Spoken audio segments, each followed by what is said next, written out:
ही काळाची गरज आहे. नसता आहे त्या परिस्थितीमध्ये राहायचं, तडजोड करायची आणि मग सगळं होत राहते, चलत राहते. आपण काय करू शकतो, आपल्या हातामध्ये काय आहे, देव आहे, दैव आहे, नशीब आहे. आपण काहीच करू शकत नाही. आपण गरीब आहोत, आपण कमजोर आहोत. मोठमोठी माणसं राजकारणामध्ये आहेत, त्यांच्याकडे पैसा आहे, धन आहे, संपत्ती आहे, जमीन जुमला आहे, सगळं त्याचंच काय चालते, आपलं काहीच चालत नाही. अशा भूमिकेमध्ये येऊन आपण आहे त्या परिस्थितीमध्ये भागून घेण्याचं काम करत असतो. मग त्यामुळं आपल्यावर प्रस्थापितांचं राजकारण हवी होते. ते आपल्या डोक्यावर राज्य करतात आणि मग आपण या व्यवस्थेमध्ये कुठेतरी कोपऱ्याला राहून गुलामीचं आणि लाचारीचं जीवन आपण जगत असतो. पण आपण जर आपल्या महामानवाचा इतिहास पाहिला,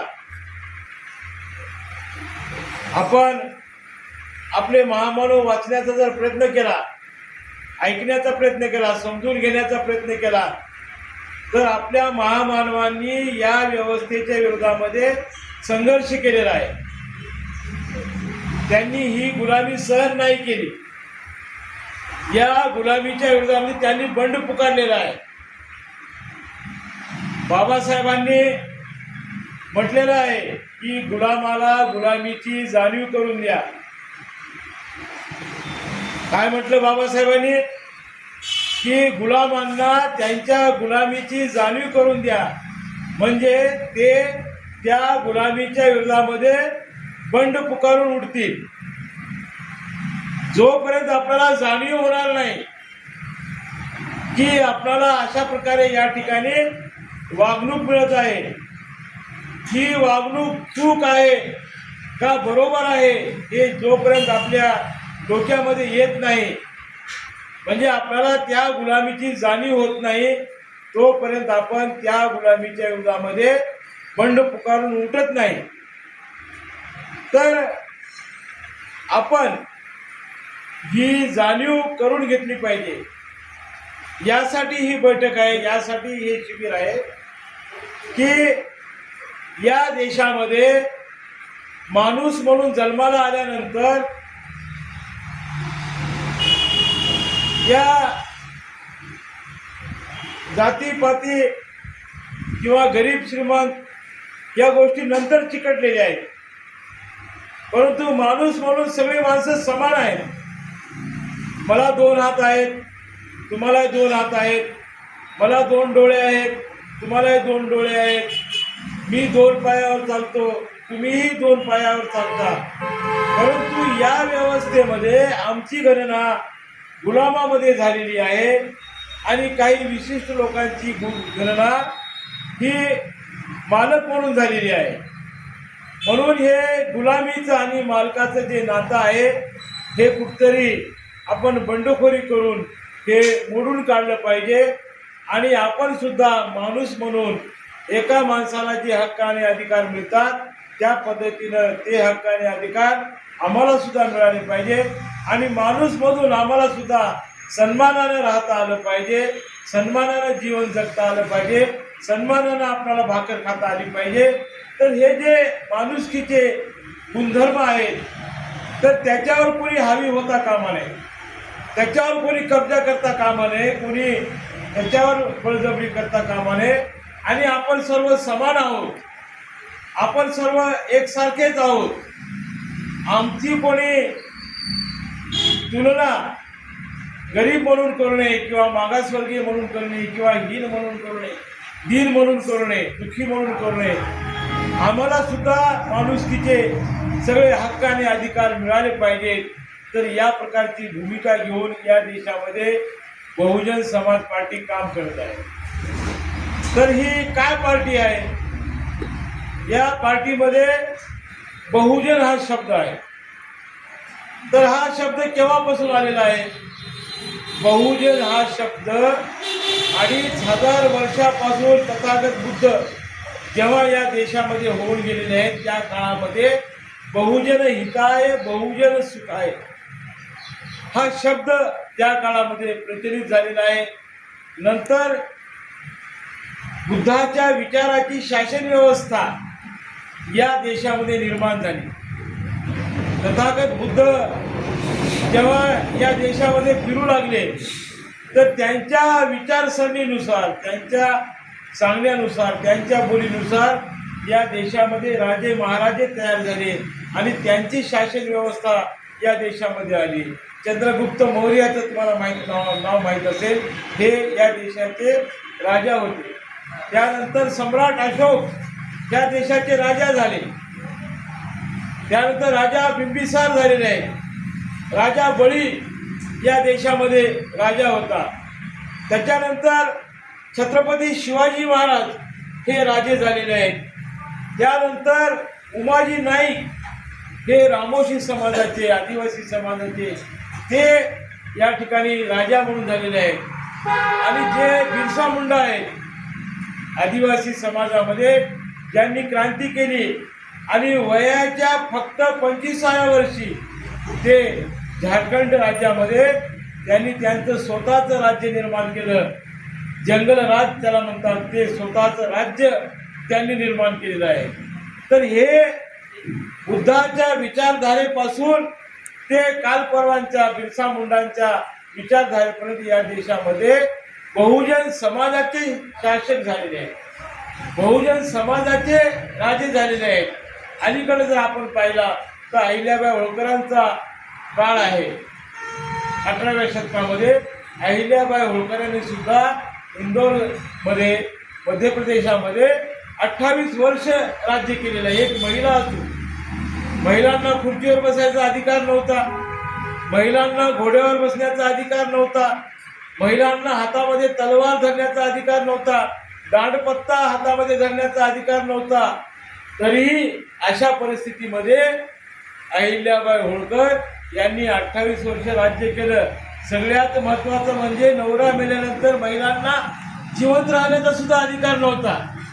पण अहिल्याबाई होळकरांनी ती प्रथा सुद्धा पाळली नाही. आपला पती वारल्यानंतर त्यांना सुद्धा सरणावर जिवंत जळून जाण्यासाठी लोक तयार करत होते, परंतु अहिल्याबाई होळकरांनी त्या प्रथेला सुद्धा झुगारलं आणि ती प्रथा सुद्धा त्यांनी नाकारली. मनुस्मृतीचे जे कायदे होते त्यानुसार महिलांना फक्त चूल आणि मूल, घराच्या बाहेर काढायचं नाही, रांधण करायचं, वाढायचं, रांधायचं आणि वाढायचं, चूल आणि मूळच सांभाळायचं. आणि मग अशी घोषणा द्यायची की जिच्या हाती पाळण्याची दोरी ती जगाचा उद्धार करी. पण अहिल्याबाई होळकरांनी नुसती पाळण्याची दोरी ओढत नाही बसल्या, तर अहिल्याबाई होळकरांनी हातामध्ये तलवार घेऊन इंग्रजांशी लढाई केली आणि इथल्या पेशव्यांची सुद्धा लढाई केली. दोन्ही हातामध्ये 2 तलवारी घेऊन अहिल्याबाई होळकरांनी एकाच वेळी 2 शत्रूचा खात्मा केला आणि स्वतःची राज्यव्यवस्था या देशामध्ये निर्माण केली. अत्यंत सुंदर राज्यव्यवस्था, समतेची, न्यायाची भूमिका घेऊन अहिल्याबाई होळकरांनी या ठिकाणी 28 वर्ष राज्य केलं. बिरसा मुंडा यांनी सुद्धा या ठिकाणी इंग्रजांची आणि जमीनदारांची जी बेबंदशाही होती, हुकुमशाही होती, त्याला न समानता अगदी कमी वयाचा हा आदिवासी समाजाचा क्रांतिकारी युवक त्यांनी वयाच्या 22व्या वर्षी, बघा आपण 22 वर्षामध्ये कुठं राहतो, काय करतो आपल्याला आठवत नाही, पण आता इथं या ठिकाणी सगळे 22 वर्षाच्या पुढचे आहेत. पण बिरसा मुंडा यांनी वयाच्या 22व्या वर्षी आदिवासी लोकांचं सशस्त्र म्हणजे शस्त्रासह, नुसतं साधं संघटन नाही. आज आपलं संघटन कसं आहे? साधं संघटन आहे. आपल्याकडे तलवार आहे, तुम्ही दिले का भरणे साहेब कोणाला पिस्तूल, कोणाला तलवार, चाकू, भाला, बर्ची असं दिले का कोणाला? पण त्या काळामध्ये कसं करावं लागत होतं, तेव्हा शस्त्राला फार महत्त्व होतं. तलवारीच्या बळावर शिवाजी महाराजांनी किल्ले जिंकले. तर त्या पद्धतीनं बिरसा मुंडा यांनी वयाच्या फक्त 22व्या वर्षी 6000 तरुणांची सशस्त्र फौज तयार केली. एकीकडे इंग्रज अधिकारी मोठमोठ्या रायफली, पिस्तुला मोठमोठ्या मोठमोठे गन, मोठमोठे रणगाडे, तोफा, हे एकीकडं शस्त्र होतं त्यांचं अत्याधुनिक शस्त्र. एका वेळी हजारो गोळ्या धड धड धड धड धड धड अशा गोळ्या झाडता येत होत्या. पण त्यांच्या विरोधामध्ये बिरसा मुंडा यांनी तीर कमान, भाले, माहिती आहे का तीर कमान? तुम्हाला माहित असेल ना तीर कमान? कोणी शिकार केले की नाही? जंगली एरिया आहे सगळं इकडं.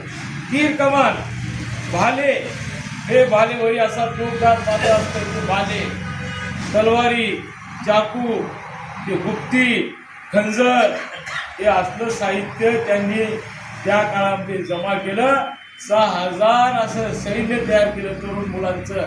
आणि या बळावर मोठमोठ्या इंग्रज सैन्य अधिकाऱ्यांना ते सोडो की पळो करून सोडले होते. गनिमी कावा, शिवाजी महाराजांचा गनिमी कावा वापरून हे 5-50 पोराचं टोळकं धडभड त्या इंग्रजांच्या कॅम्पवर धावून जायचं रात्री बेरात्री, आणि त्यांना तलवारीनं, भाच्यानं, त्या कट्यारीनं त्यांना कापून काढायचं. अशा प्रकारे त्यांचं अस्तित्व संपून गेलं. जंगलच्या जमिनीवर जे ताबा इंग्रज मिळवत होते आणि आदिवासी लोकांना जंगलाच्या बाहेर आखून देत होते. म्हणून आमचं जल, जमीन, जंगल हे आमचं आहे, ही आमची मातृभूमी आहे. आदिवासी म्हणजे काय तुम्हाला माहिती आहे का? आदिवासी शब्दाचा अर्थ आदी म्हणजे मूळ, आदी म्हणजे मूळ, इथले मूळ रहिवासी म्हणजे आदिवासी. पण बामणाला हे मान्य नाही, RSSच्या लोकांना हे मान्य नाही. ते तुम्हाला मूळ रहिवासी मानायला तयार नाहीत. RSSचे लोक तुम्हाला काय म्हणतात? वनवासी. वनवास माहिती आहे की नाही तुम्हाला? आपल्याला वनवास माहिती आहे की नाही? रामाला 14 वर्ष झालता म्हणे, आपल्याला एवढं माहित आहे. आणि आपल्याला किती वर्ष व्हायला ते माहित नाही. आपल्याला हजारो वर्ष वनवासामध्ये आहे. अरे क्रिकेटमध्ये 10 असं चक्रा मारल्या, 100 रन काढले तर त्याला कोटी रुपयाचं बक्षीस मिळते. आमचा बाप शेतामध्ये 1000 रन काढते. इकडून तिकडी वखर जाते, तिकडून इकडे वखर येते. किती रन व्हायला पाहिजे? आमचे किती रन व्हायला पाहिजे? शेकडो रन व्हायला पाहिजे ना. आम्हाला एक तरी बक्षीस देते काय सरकार? आम्हाला एक तरी पुरस्कार देते काय? एक तरी ट्रॉफी देते काय? आमचा सत्कार करते काय? अरे ते शेंबड सचिन तेंडुलकर, त्याला नीट धुता येत नाही, त्याला भारतरत्न केले. आहे का भारताचं रत्न? काय करते? हातात लाकडं घेते, 3 लाकडं आणि 9 माकडं, त्याला क्रिकेट म्हणतात. 3 लाकडं असतात की नाही आणि 9 माकडं असतात. एक तिकडे उभा टाकते, एक उकडे उभं टाकते तेवढं झेडायला, आणि 4 इकडे उभा टाकतात, 4 इकडे उभा टाकतात. 3 लाकडं 9 माकडं. फक्त त्यानं क्रिकेट खेळायचं काम केलं तर त्याला भारत रत्न मिळाले. आणि बाबासाहेब आंबेडकरांना 1956ला बाबासाहेब म्हणून पावले आणि 1990 पर्यंत त्यांना भारतरत्न द्यावं असं कुणालाही वाटलं नाही.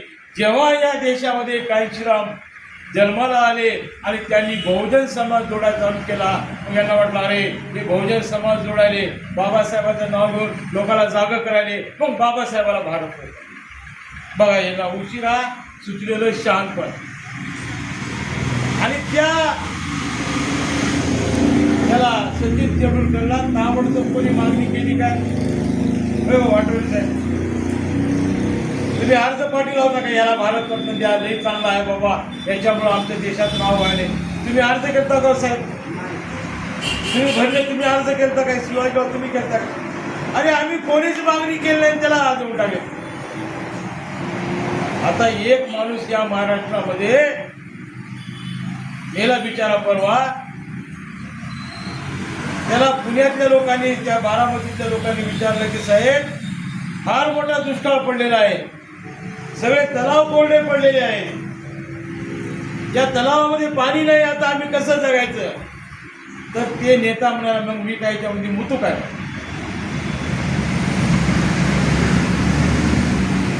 काय म्हणाला, अरे आम्ही पिण्याला पाणी मागितलं तर हा नेता म्हणतो मी काय याच्यामध्ये मुतू काय, आणि त्या मुत्र्या नेत्याला राष्ट्रपुरुष म्हणा म्हणून सर्क्युलर काढले परवा 15 जुलैला महाराष्ट्र सरकार, त्याला महापुरुष म्हणा. आणि त्याची जयंती 22 जुलैला सगळ्या शाळेमध्ये, सगळ्या कॉलेजमध्ये, सगळ्या सरकारी दप्तरमध्ये, सगळ्या ऑफिसमध्ये त्याची जयंती साजरी करा. आहे का आपल्या मनामध्ये? आपण केली का मागणी? म्हणजे या ठिकाणी असे नालायक लोक सत्तेमध्ये बसलेले आहेत की त्यांच्या विरोधामध्ये आम्ही बंड पुकारलं पाहिजे. हे बिरसा मुंडा यांनी आम्हाला सांगितलेलं आहे, हे शिवाजी महाराजांनी आम्हाला सांगितलेलं आहे. जे जे जुलूम करतात, जे जे अन्याय करतात, जे जे आमच्यावर अत्याचार करतात, हे सहन करायचे नाही. अन्याय करणाऱ्यापेक्षा अन्याय सहन करणारा हा फार मोठा गुन्हेगार आहे, हे बाबासाहेबांनी आम्हाला सांगितलेलं आहे. अन्याय करणारा अन्याय करतो, परंतु तू अन्याय का सहन करतोस? अन्याय करणारा हा अन्याय करत असतो आणि मग तो जेवढा गुन्हेगार आहे तेवढेच गुन्हेगार तुम्ही सुद्धा आहात, कारण तुम्ही गुमान मुकाट्यानं ते अन्याय सहन करता. म्हणून अन्याय सहन करणारा हा देखील मोठा गुन्हेगार आहे, हे बाबासाहेबांनी आम्हाला सांगितलेलं आहे. म्हणून या प्रस्थापित व्यवस्थेच्या विरोधामध्ये बंड पुकारलं पाहिजे. राजर्षी छत्रपती शाहू महाराज, बहुजन समाजाचा कल्याणकारी राजा, किती लोकांना या महाराष्ट्र सरकारनं शाहू महाराजांचा परिचय करून दिला, किती पुस्तकामध्ये शाहू महाराजांचे धडे टाकले. आम्हाला शाहू महाराज कळू दिला नाही. हे षडयंत्र इथल्या ब्राह्मणी व्यवस्थेनं या सरकारमध्ये जे ब्राह्मणवादी लोक आहेत, आमचे लोक सुद्धा सरकारमध्ये आहेत, पण ते आमच्या डोक्यानं काम करत नाहीत. हे शरीर आमचं आहे, या शरीरावरचं सगळं धड आमचं आहे, हे हात आणि पाय आमचे आहेत, हे पोट आमचं आहे, कंबर आमची आहे, पाठ आमची आहे. पण हे जे मान आहे, या मानावर जे डोकं आहे, हे जे मुंडकं आहे, हे मुंडकं सुद्धा आमचं आहे.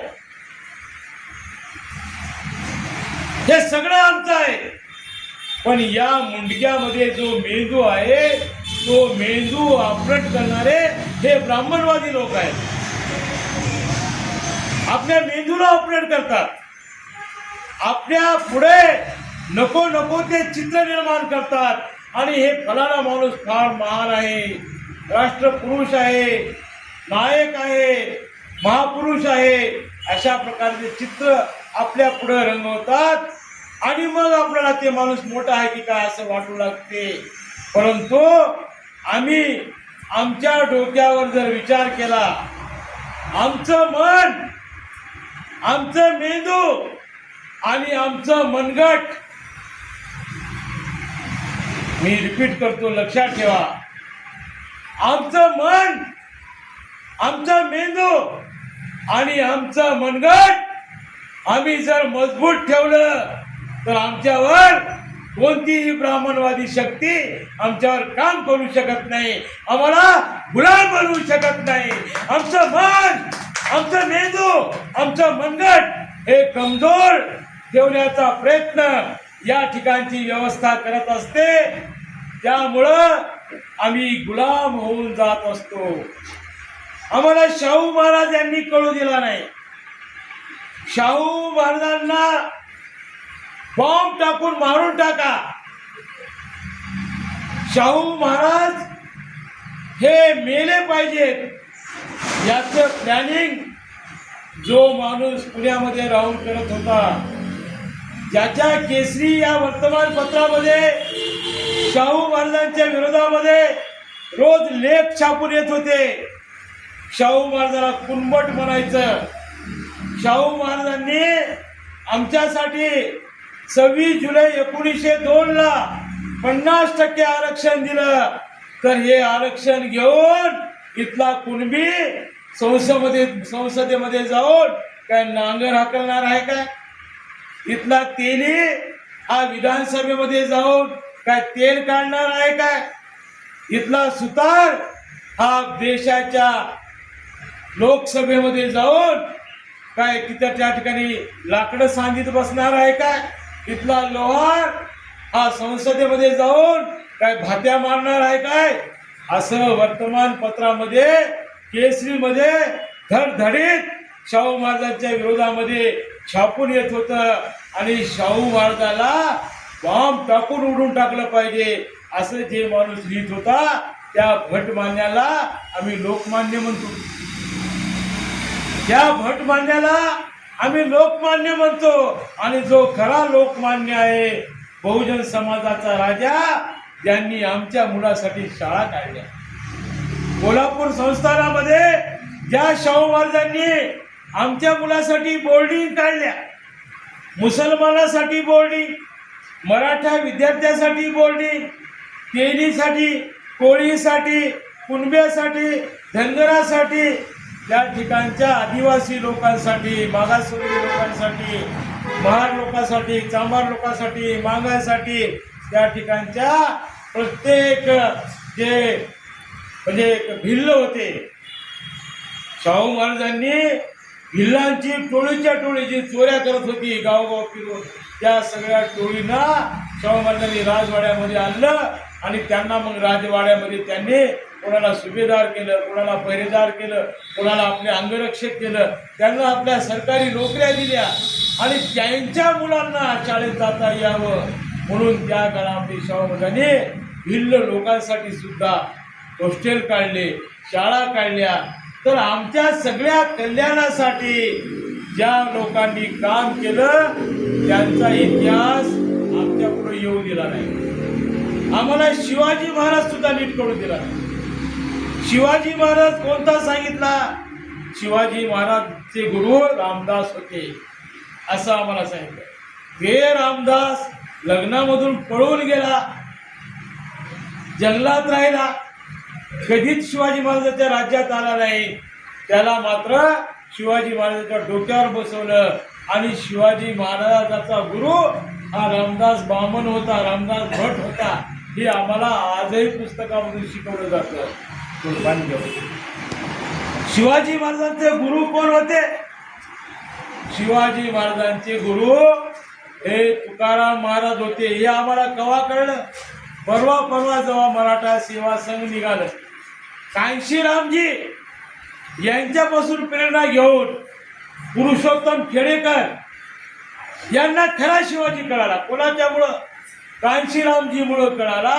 आणि मग तेव्हा मग मराठा समाजामध्ये जी घोषणा देण्यात होत होती, जय भवानी जय शिवाजी, कांशीराममुळं आणि पुरुषोत्तम खेडेकर मुळे जय जिजाऊ जय शिवाजी.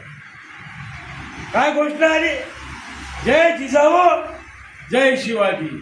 म्हणजे त्यांनी ब्राह्मणवाद्यांनी आम्हाला असं सांगितलं, होती भवानी दिली तलवार म्हणून शिवाजी घडले. काय शिकवलं आम्हाला?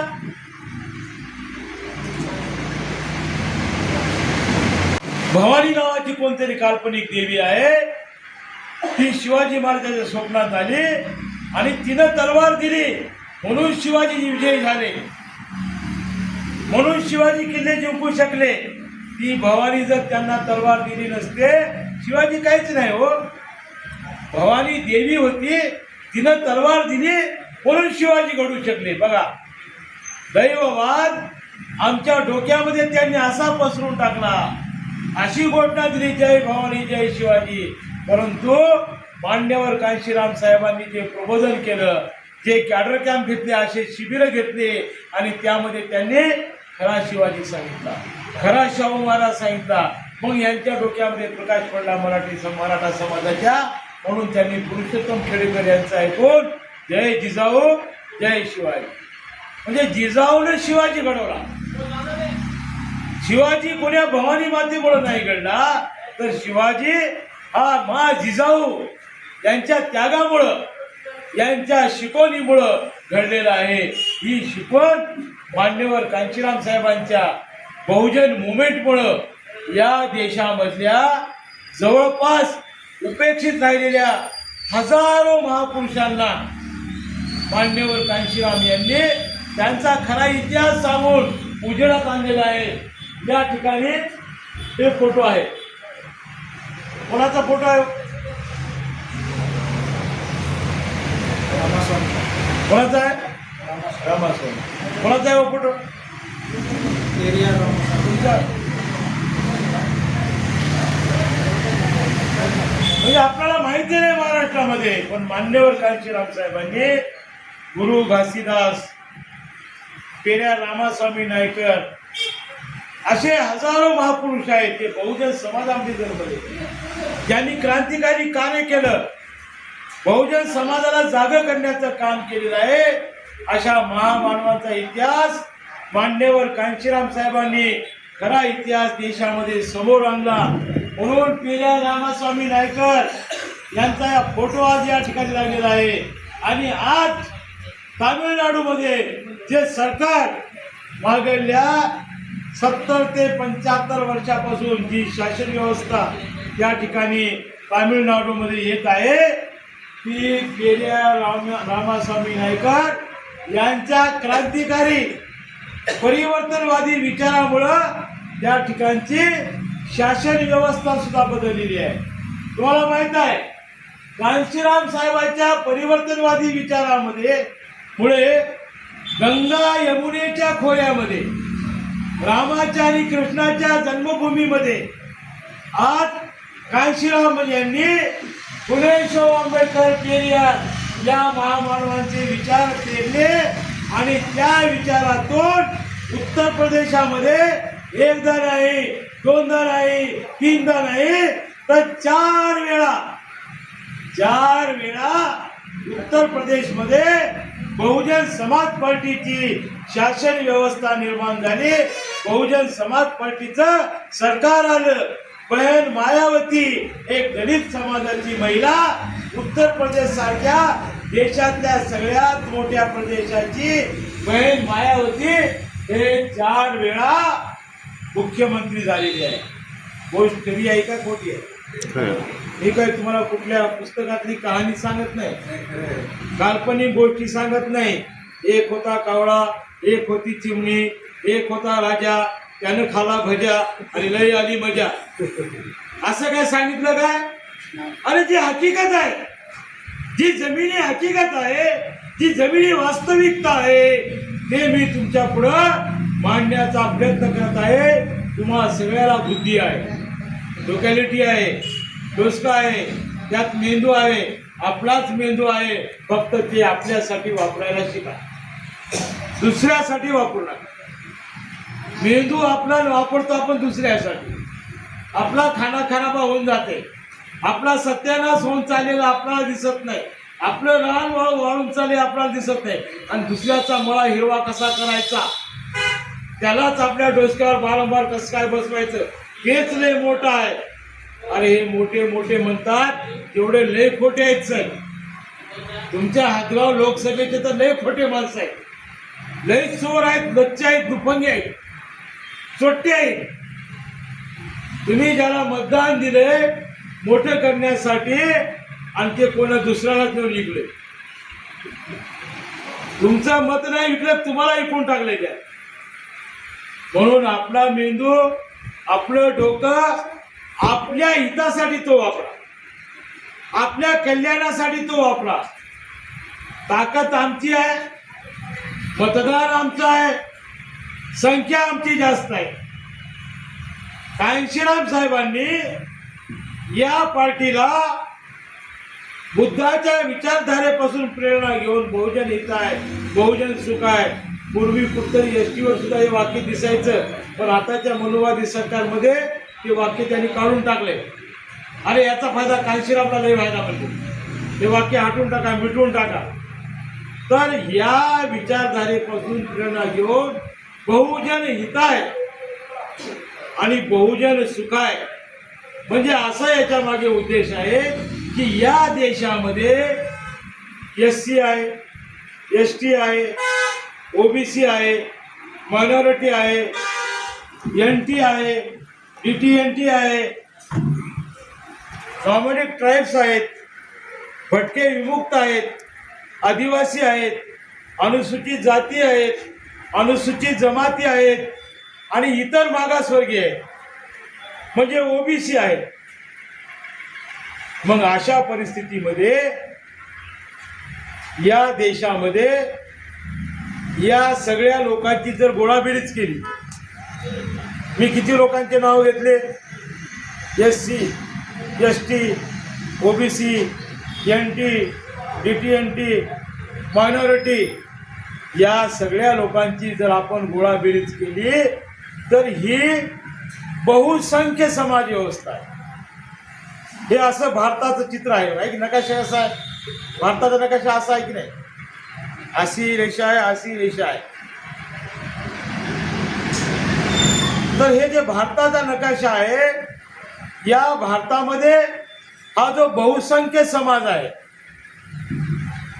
तर या बहुसंख्य समाजाला मान्यवर कांशीराम साहेबांनी बहुजन समाज म्हणजे बहुसंख्य आहे. आता ग्रामीण भागामध्ये आपण राज झाली एवढी मोठी आहे, एवढी मोठी आहे म्हणता की नाही, पकड मोठी आहे हो, एवढी मोठी आहे. तसं एवढा मोठा समाज आहे. कांशीराम साहेबांनी या बहुजन समाजाला असा एवढा मोठा समाज म्हणलेला आहे. हा भारताचा जो नकाशा आहे, वरचा उत्तर भारत जर तुम्ही सोडला, माझ्या बुटीच्या वरती उत्तर भारत दिसत नाही मला, एवढा दिसायला आहे. म्हणजे नकाशाचा त्या याचा उत्तर प्रदेशापासूनचा खालचा भाग तुम्हाला दिसायला आहे. वरच्या भागाला आर्यावर्त म्हणतात. आर्यावर्त म्हणजे आर्य या देशामध्ये बाहेरून आले. आर्य म्हणजे ब्राह्मण, हे या देशाचे मूळ रहिवासी नाहीत. मी अगोदर सांगितले, या देशाचे मूळ रहिवासी हे आदिवासी आहेत. जंगल जमीन हे सगळं जल यांच्या ताब्यामध्ये होतं, म्हणून या देशाचे मूळ रहिवासी आहेत. आणि लोकमान्य, ज्याला भटमान्य म्हणायला पाहिजे, त्या भटमान्य टिळकांनी तुरुंगामध्ये असताना, इकडे या समोर खुर्ची आहे, अहो खुर्च्या ठेवा की, हा जो आर्यवर्त आहे, त्या भटमान्य टिळकांनी मंडालेच्या जेलमध्ये असताना एक ग्रंथ लिहिला, गीता रहस्य. त्या गीता रहस्यमध्ये त्यांनी स्पष्ट लिहिले आहे, तुम्ही वाचा. आता पुस्तक वाचायची गरज नाही, गुगल आहे तुमच्या मोबाईल, अँड्रॉइड मोबाईल आहेत का सगळ्याकडे, त्या मोबाईलमध्ये गुगलमध्ये जा आणि गीता रहस्य कोणी लिहिलं तुम्ही हे करा, तिथं त्याचा इतिहास काय लिहिलं ते सुद्धा सांगते.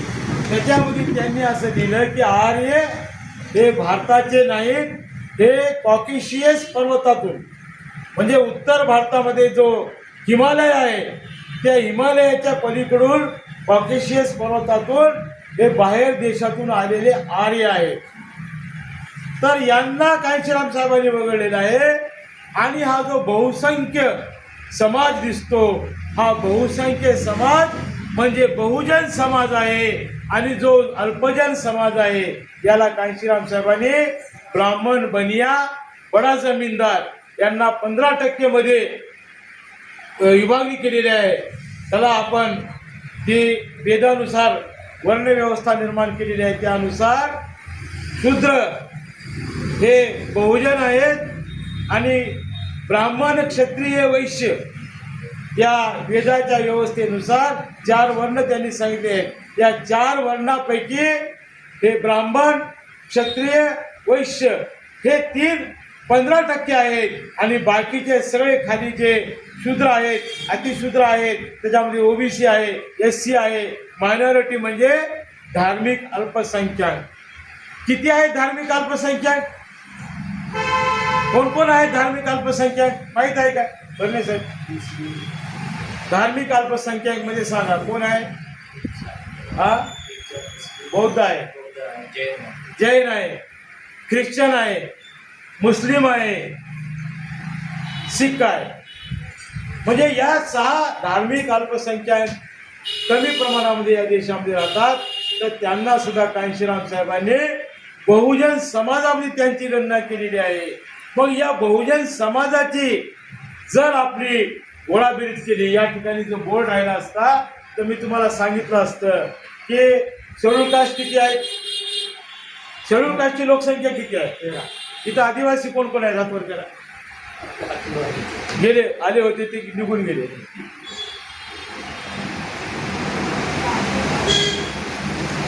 त्यांची लोकसंख्या 7.5% म्हणजे 7% झाला. आता शेड्यूल कास्ट कोण कोण आहे तिथं, शेड्यूल कास्ट त्यांची लोकसंख्या देशामध्ये सरासरी 15% आहे. आणि मी जे धार्मिक अल्पसंख्याक म्हणले त्यांची लोकसंख्या मुसलमान, शीख, जैन, बुद्धिस्ट, ख्रिश्चन यांची लोकसंख्या 10.5% आहे. आणि जो सगळ्यात मोठा हिस्सा आहे तो ओबीसीचा. ओबीसी कोणी आहेत का इथे, ओबीसी आहेत कोणी, गेले, ते बी गेले.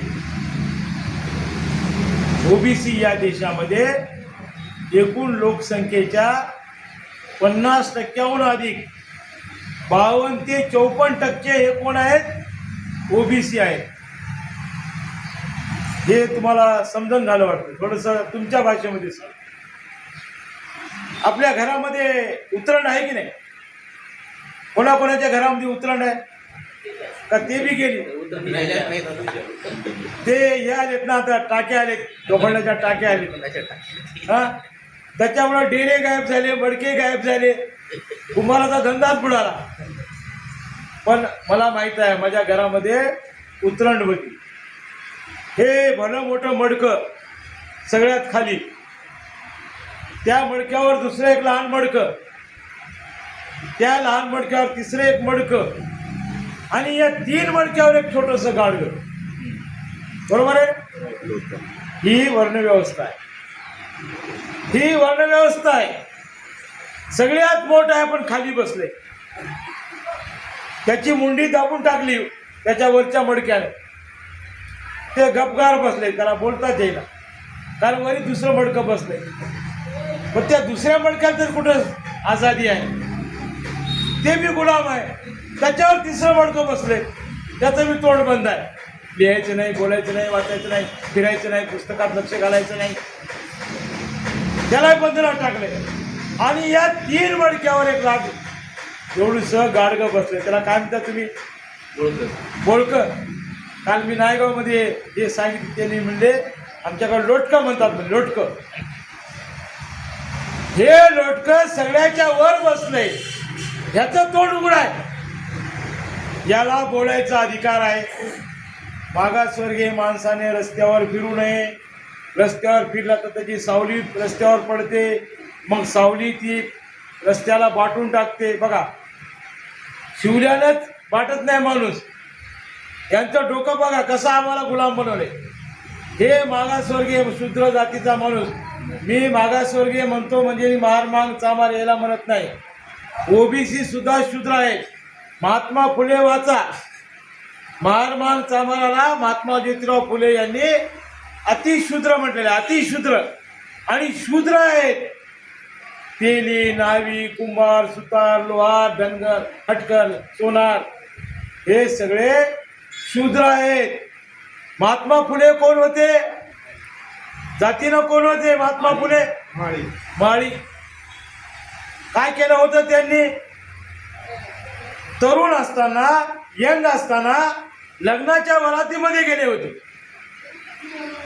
आणि मग ब्राह्मणाची लग्नाची वरात, त्यांच्या मित्राची, ब्राह्मण मित्राची लग्नाची वरात निघाली, आणि त्यामध्ये महात्मा फुले असं दुपट्टा वगैरे टाकून मोठे शानने व्यवस्थित सजून धजून गेले. आणि महात्मा फुलेंना विचारलं तू कोण आहेस, ते म्हणजे मी माळी, फुल विकणाऱ्या गोविंदराव माळ्याचा मी मुलगा. अरे अरे तू जातीने शूद्र आहेस. धक्के मारून महात्मा फुलेला त्या वरातीच्या बाहेर हाकलून दिला जातो. तुम्ही म्हणता आम्ही महार चांभार शूद्र आहेत काय, माळ्याला सुद्धा इथल्या व्यवस्थेमध्ये शूद्र समजण्यात आलं. राजर्षी छत्रपती शाहू महाराज हे कोल्हापूर संस्थानचे राजे होते आणि राजा आंघोळ करत असताना नदीमध्ये ब्राह्मणांनी वेदाचं मंत्र म्हणायला पाहिजे, वेद मंत्रांचा उच्चार करायला पाहिजे, तरच राजाची शाही स्नान होते. पण राजर्षी छत्रपती शाहू महाराज हे जेव्हा आंघोळ करत होते तर एक ब्राह्मण झोपीतून उठलेला, त्यानं तोंड बी धुतलं नाही, त्याच्या डोळ्याला चिप्पड लागलेली आहे, आंघोळ बी केली नाही, घाणेरडे कपडे आहेत, आणि तशा अवस्थेमध्ये शाहू महाराज आंघोळ करत असताना तो बडबड बडबड बडबड मंत्राची करू लागला. आणि शाहू महाराजच्या बाजूला एक अभ्यंकर नावाचा ब्राह्मण होता, तो त्यांचा अधिकारी होता त्या राज्यामध्ये. त्यानं सांगितलं की महाराज काहीतरी गडबड चालली होती. काय गडबड चालली? हे जे ब्राह्मण तुम्ही आंघोळ करत असताना मंत्र म्हणू लागलेला आहे, हे वेदाचे मंत्र नाहीत, हे पुराणातले मंत्र म्हणायला आहे. हा असं आहे का म्हणले? बोलवा त्याला म्हणले. त्याला बोलवले. अरे भटजी, तू कोणते मंत्र म्हणालास? मी पुराणातले मंत्र म्हणालो. अरे मी राजा आहे, माझ्यासाठी वेदातले मंत्र म्हण ना. नाही महाराज, माफ करा, तुम्ही राजा असले तरी तुम्ही शूद्र जातीचे कुणबी आहात, म्हणून तुमच्यासाठी वेदाचे मंत्र म्हणायची गरज नाही. तुमच्यासाठी मी आंघोळ करून पवित्र आणि सुशोभित व्हायची आवश्यकता नाही. मी आंघोळ न करता पारशा पद्धतीनंच मी या ठिकाणी पुराणातले मंत्र म्हणत आहे. शाहू महाराजाला राग आला आणि उचलून त्याला त्या नदीत फेकून टाकावं आणि त्याची जमीन, त्याची संपत्ती, त्याचा तनखा सगळं बंद करून टाका म्हणले. हे शाहू महाराजच्या डोक्यामध्ये उजेड पडला की या ठिकाणचे उच्चवर्णीय ब्राह्मण आम्हाला आजही शूद्र समजतात. तर ते ब्राह्मण त्या टिळकाकडे गेला आणि त्याची वकिली टिळकाने केली.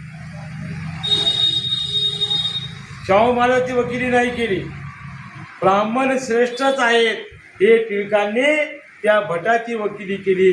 म्हणून टिळक आमच्यासाठी लोकमान्य नाही, टिळक हे भटमान्य आहेत, कारण त्यांनी भटांची वकिली केलेली आहे. आणि मग शिवाजी महाराजांनी तरी काय समजलं? शिवाजी महाराजांनी स्वतःच्या बळावर हिंदवी स्वराज्य निर्माण केलं आणि त्यांना वाटलं की आता आपण अधिकृत राजा म्हणून जाहीर करावं, देशामध्ये आपलं डिक्लेरेशन देऊन टाकावं.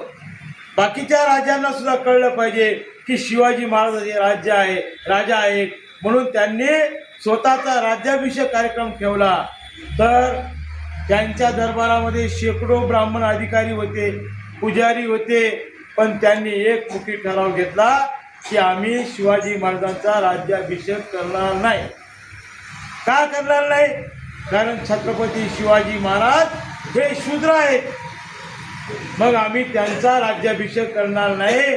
म्हणून काशीवरून नाईलाजानं शिवाजी महाराजांना गागा भट्ट नावाच्या ब्राह्मणाला आणावं लागलं आणि तो ब्राह्मण सुद्धा येताना फुकट आला नाही. त्याच्या वजना एवढं 16 मन सोनं शिवाजी महाराजांना त्या गागा भट्टाला द्यावं लागलं. तेव्हा कुठं तो इथं आला राज्याभिषेकासाठी. आणि राज्याभिषेकासाठी आल्यानंतर सुद्धा त्यानं इमानदारीनं शिवाजी महाराजांचा राज्याभिषेक केला नाही.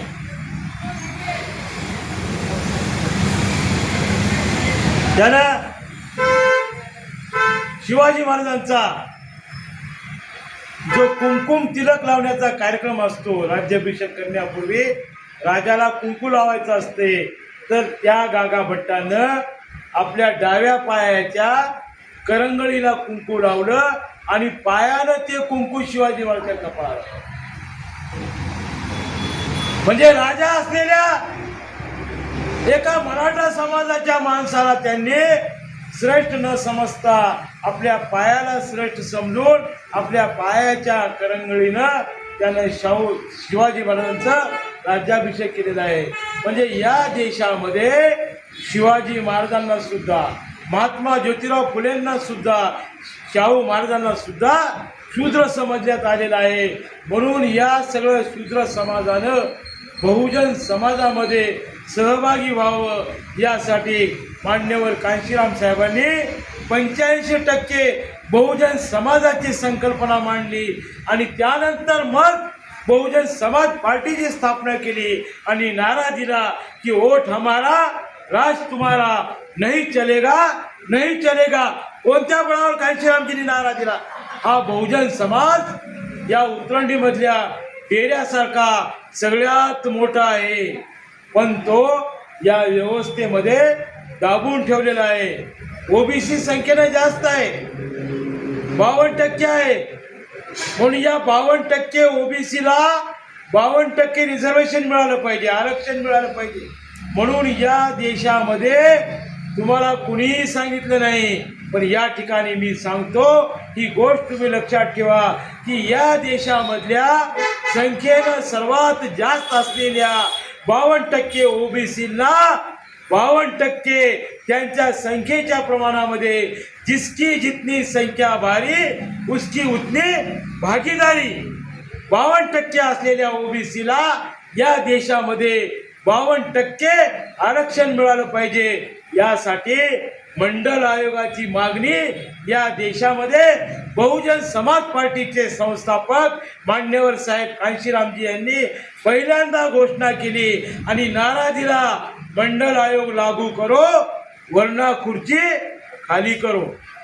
आम्ही सहभागी झालेलो आहोत त्या आंदोलनामध्ये.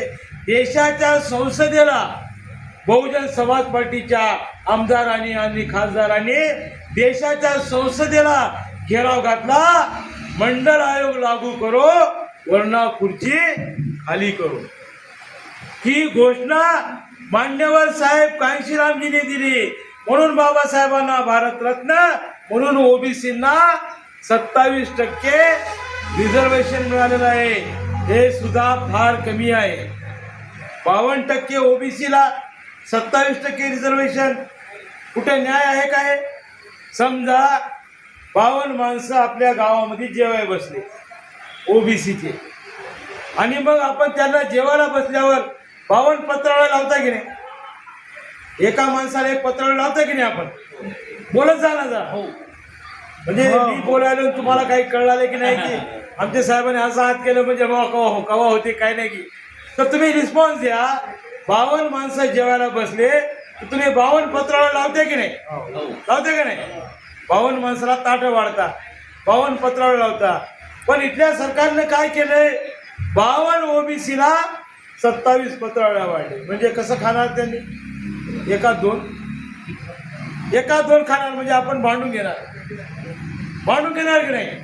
ओबीसी मध्ये हे भांडण लावलं, शेड्यूल कास्ट मध्ये भांडण लावलं. आता 13% आरक्षण महाराष्ट्रामध्ये आहे, मग त्याच्यामध्ये तुम्ही वाटून घ्या, तुकडे करून घ्या, आणि मग ज्यानं याचं खाल्लंय त्यानं त्याचं खाल्लंय, आमच्यामध्ये भांडण लागले की नाही? आणि असं भांडण लावून या महाराष्ट्रामध्ये जो स्वतःला लई बुद्धिमान समजतो तो देवेंद्र फडणवीस यानं ओबीसी विरुद्ध मराठा भांडण लावलं. जरांगे पाटलाला एकीकडे उभा केलं आणि एकीकडं ठाकेला उभा केलं ओबीसीच्या बाजूने. मराठ्याच्या बाजूने जरांगे पाटलाला, म्हणजे मराठा विरुद्ध याचं भांडण लावलं. आणि हे मस्त राज्य करायला आहे. कसं भांडणारेत, कसं एकमेकाला शिव्या द्यायलेत. बामणी दिमाग आहे की नाही? पुरणपोळीचा दिमाग कसा आहे बघा. मराठे सगळ्यात जास्त आहेत महाराष्ट्रामध्ये, 150 आमदार त्याचे आहेत. बामणाचे 4-5 आमदारच आहेत. पण मी राजा झालो की नाही? कशामुळं? लोकॅलिटी खुश आहे त्यानं. आणि आम्ही ओबीसी आणि मराठे भांडून घ्याय. मुसलमान आणि हिंदू यांना म्हणायचं की हिंदू खतरे में, मुसलमान लय माजलेत असं म्हणायचं, आणि मुसलमान आणि हिंदूची लावून द्यायची, आणि यानं राज्य करायचं. मस्तपैकी पुरणपोळी खात बसायचं. बघा कसे भांडणं लावून दिलो. आता मार उपवर्गीकरण म्हणत बसा, भांडून घ्या, मारून घ्या. ते मग काल कुठं ठाण्यामध्ये मारामारी झाली, दणका मारले एका जातीनं दुसऱ्या जातीच्या माणसाला. आणि ही लढाई असंच चालू राहिली तर उद्या कापून काढतील एकमेकाला. त्याचं काय जाणार आहे? त्याचं खुर्ची कोणी काढून घ्यायला काय? त्याची खुर्ची शाबूत आहे. आणि आपल्या सगळ्यामध्ये भांडणं लावले. म्हणून कांशीराम साहेबांनी नारा दिला, जिसकी जितनी संख्या भारी उसकी उतनी भागीदारी अरे आमच्या संख्येच्या प्रमाणामध्ये आम्हाला मिळालं पाहिजे. आम्ही देशामध्ये 85% आहोत. आम्ही बहुजन आहोत. अल्पजन लोकांचं राज्य का? वोट हमारा राज तुम्हारा नहीं चलेगा नहीं चलेगा. कांशीराम साहेबांनी नारा दिला, मतदान आमचं आहे, संख्या जास्त आमची आहे, पण तुमचं सरकार आमच्या डोक्यावर का? आमचं सरकार आम्ही आणू शकतो. आमचं सरकार आम्ही निर्माण करू शकतो. बहुजन समाज जर जागा केला, बहुजन समाज जागेगा, चोर लुटेरा भागेगा.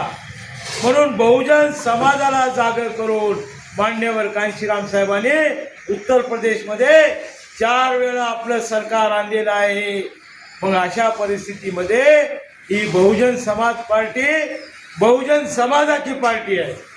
बहुजन समाज पार्टी म्हणजे मार मांग सांभाराची पार्टी नाही. बहुजन समाज पार्टीमध्ये ओबीसी जास्त आहेत, 52% आहेत. म्हणून ओबीसी बहुजन समाज पार्टीचे मालक बनू शकतात. पण ओबीसी गायब आहे. ओबीसी धर्माच्या गुलामगिरीमध्ये आहेत, अंधश्रद्धेमध्ये आहेत. कांशीराम साहेबांनी मंडल आयोग यात्रा काढली देशामध्ये आणि या मंडल आयोगाला काउंटर करण्यासाठी सोरटी सोमनाथ पासून ते अयोध्येपर्यंत लाल कृष्ण अडवाणीनं काय काढली? राम रथ यात्रा.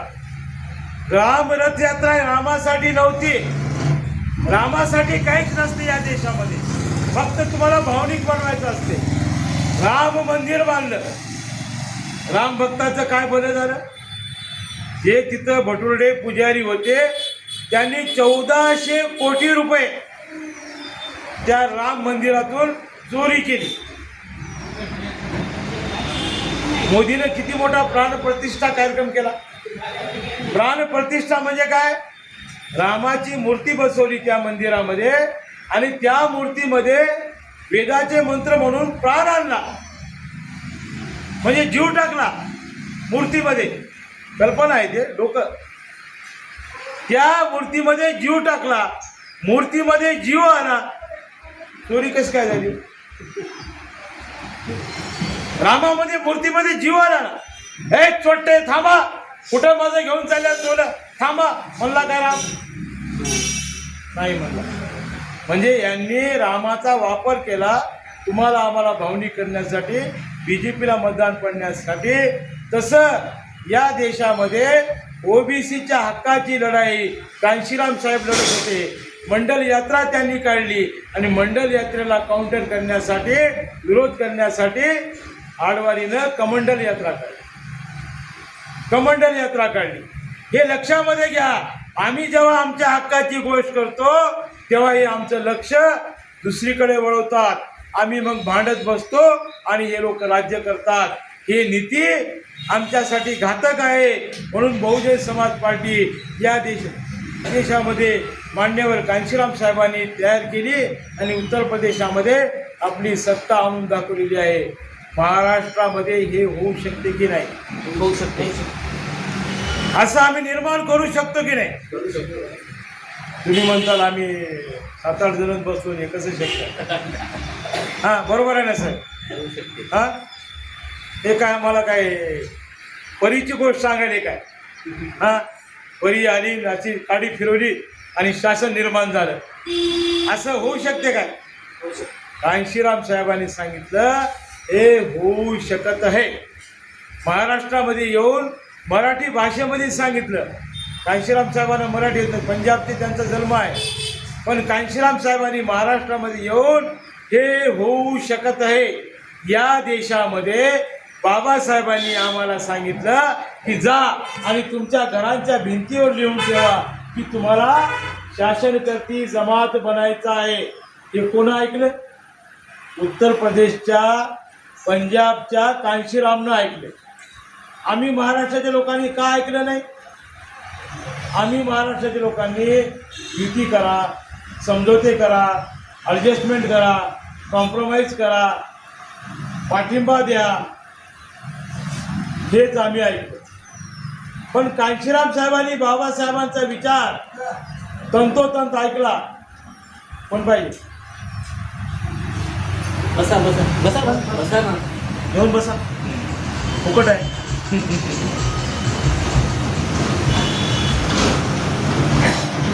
संतोषात ऐकलं बाबासाहेब. कांशीराम साहेब बाबासाहेबांचे खरे वारसदार आहेत. बाबासाहेबांचं खरं रक्त म्हणजे मान्यवर कांशीराम साहेब. त्यांनी बाबासाहेबांनी जे सांगितलं स्वतःचा दिमाग वापरला नाही. साहब बोले आपका क्या मिशन है. पत्रकार दिल्लीमध्ये कांशीराम साहेबाच्या त्या ऑफिसला गेले. साहब आपका क्या मिशन है. मेरा कोई मिशन नहीं बोले. अरे ऐसा कैसा आप देश भर घूम रहे, आपका कोई मिशन होगा. मेरा कोई मिशन नहीं बोले. जो बाबा साहब अम्बेडकर का मिशन है वही मेरा मिशन है. आपको अगर पूछना है तो बाबा साहब को जाके पूछो आपका मिशन क्या है.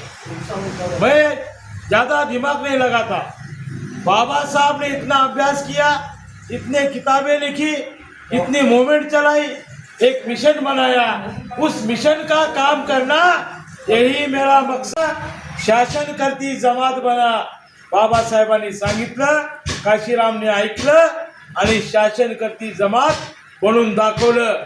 आणि महाराष्ट्राच्या लोकांना वारंवार महाराष्ट्रामध्ये येऊन सांगत होते की बाबा आमच्या महापुरुषांच्या विचाराची सत्ता या देशामध्ये येऊ शकते. फक्त या विचारावर तुम्ही भरोसा ठेवा. या विचारावर तुम्ही भरोसा ठेवा. या विचारधारेवर तुम्ही विश्वास ठेवा की बाबासाहेबांच्या विचारधारेवर आम्ही राजा होऊ शकतो. या गोष्टीवर तुम्ही विश्वास ठेवा.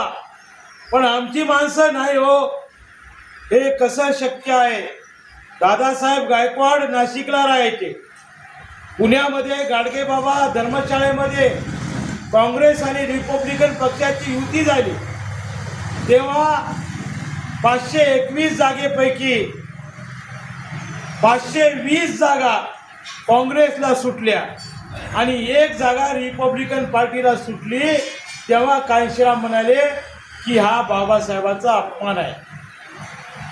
गांधीच्या लेकराला 520 जागा आणि बाबासाहेबांच्या लेकराला फक्त 1 जागा, हे अपमान आहे. त्या धर्मशाळेमध्ये घुसून कांशीरामजीने दादासाहेब गायकवाडला सांगण्याचा प्रयत्न केला, पण तिथं कोणी ऐकले नाही. म्हणून कांशीराम साहेब बसमध्ये बसले आणि पुण्याहून नाशिकला बसने गेले. दादासाहेब गायकवाडच्या घरी गेले आणि त्यांना सांगितलं की दादासाहेब ये बाबा साहब का अपमान है. अरे चुप बैठ, तू यूपी का चमार है उधर का, तुझे नहीं मालूम. यहाँ पे बाबा साहब का नाम लेके कुछ भी नहीं होता. यहाँ पे युति करना पड़ता. तू उधर जाके उधर के लोगों को समझा, महाराष्ट्र के लोगों को शानपणा मत सिखा. ये दादासाहेब गायकवाडचे उद्गार आहे.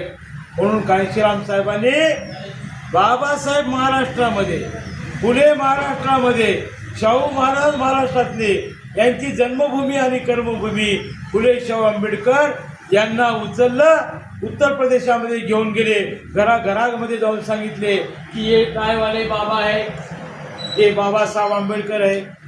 असे कॅडर कॅम्प घेतले कांशीराम साहेबांनी. ये फेटे वाले बाबा है, इसको महात्मा फुले कहते हैं, इन्होंने ऐसा संघर्ष किया है. ये जो पगड़ी बंधे हैं ये शाहू महाराज है, इन्होंने ऐसा संघर्ष किया सामाजिक समता के लिए, हमें आरक्षण दिलाया.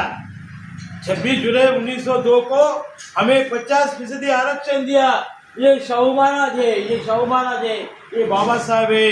यूपीच्या घराघरामध्ये जाऊन कॅडर कॅम्प घेतले. तिथल्या लोकांना सांगितलं या माणसांच्या विचाराची आपल्याला सत्ता आणायची आहे. तिथल्या लोकांनी हो म्हणले.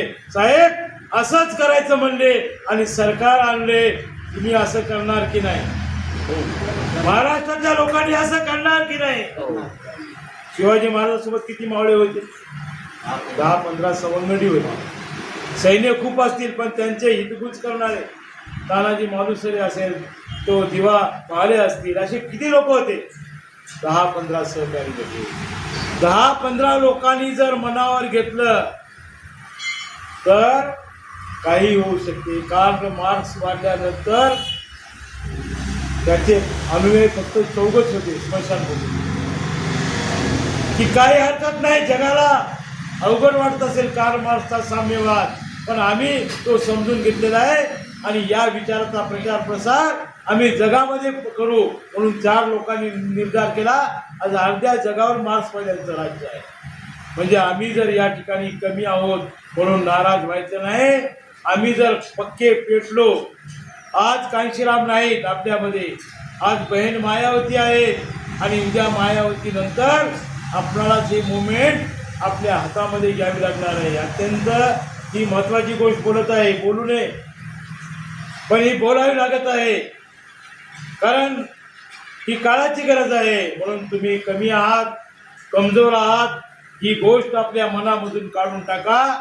आम्ही बहुजन समाज आहोत, आम्ही बलवान आहोत, आम्ही ताकदवान आहोत. हत्ती आमची निवडणूक निशाणी आहे. हत्ती खवळला, हत्ती बिघडला तर काही करू शकतो. म्हणून उत्तर भारतामध्ये घोषणा आहे, चढ़गुंडों के छाती पे बटन दबा हाथी पे. माहिती आहे का नरवाडे सर, काय घोषणा आहे? चढ़गुंडों के छाती पे बटन दबा हाथी पे. म्हणून आम्ही आपल्याला कमजोर समजायचं नाही. आम्ही कमी आहोत, आम्ही बहुजन आहोत, आमची संख्या जास्त आहे, पण गुमराह करून आमच्यामध्ये फूट पाडून या लोकांनी आमची ताकद ही विघटित केलेली आहे आणि स्वतःचं राज्य या ठिकाणी ब्राह्मणवाद्यांनी प्रस्थापित केलेलं आहे. म्हणून ही ब्राह्मणवाद्यांची शासन व्यवस्था बदलून टाकण्यासाठी बहुजन समाज पार्टीनं घोषणा दिलेली आहे. ये सरकार वो सरकार ब्राह्मण बनियों की सरकार, ब्राह्मण बनियों की सरकार नहीं चलेगी, नहीं चलेगी. तख्त बदल दो, ताज बदल दो, बेईमानों का राज बदल दो. बदलायचं की नाही या बेईमानाचं राज्य? या बेईमानांचं राज्य आम्हाला बदलावं लागणार आहे. हे जे बेईमान आमदार, खासदार, जिल्हा परिषदेचे सदस्य आम्ही निवडून देतो, हे चोर आहेत, लुच्चे आहेत, लफंगे आहेत. यांना वारंवार आम्ही निवडून देतो. ही फार मोठी आमच्या हाताने आमची जे मोठी चूक करत आहोत. म्हणून येणाऱ्या काळामध्ये बहुजन समाज पार्टी ही बहुजन समाजाची पार्टी आहे, ही मारमांग चांभाराची पार्टी नाही. बहुजन समाज पार्टी ही बहुजन समाजाची पार्टी आहे. बहुजन समाजानं हक्कानं पुढे आलं पाहिजे. अरे हे आपल्या हक्काचं घर आहे. किरायाच्या घरामध्ये राहू नका, दुश्मनाच्या पार्ट्यामध्ये राहू नका, त्यांच्या पार्टीमध्ये 4 आण्याचं सुद्धा सभासद होऊ नका. हे आपल्या बहुजन समाजाचं हक्काचं घर आहे, आपल्या हक्काची पार्टी आहे. गावागावामध्ये फिरा. बहुजन समाज पार्टीची, या महामानवांची मानवतावादी विचारधारा असलेली ही बहुजन समाज पार्टी आहे. या पार्टीचा मोठ्या प्रमाणामध्ये प्रचार प्रसार करा. बहुजन समाजाला मान सन्मान देऊन या पार्टीमध्ये पदं द्या आणि या पार्टीमध्ये त्यांना सहभागी घ्या. या पद्धतीनं आपण इतक्या लोकांनी जरी निर्धार केला तर हे काम होऊ शकते. बरोबर आहे की नाही? कोणाकोणाला हे काम करायचं हात वरी करा, पूर्ण वरी करते. एवढं काम करायचं काय? एवढं पूर्ण काम करायचं, हे काम आम्ही करू शकतो. हा निर्धार आजच्या या छोट्याशा शिबिरामध्ये, खरं तर मी 8 तासाचं शिबिर घेत असतो. तिथं बोर्ड वगैरे पाहिजे, तुम्हाला वही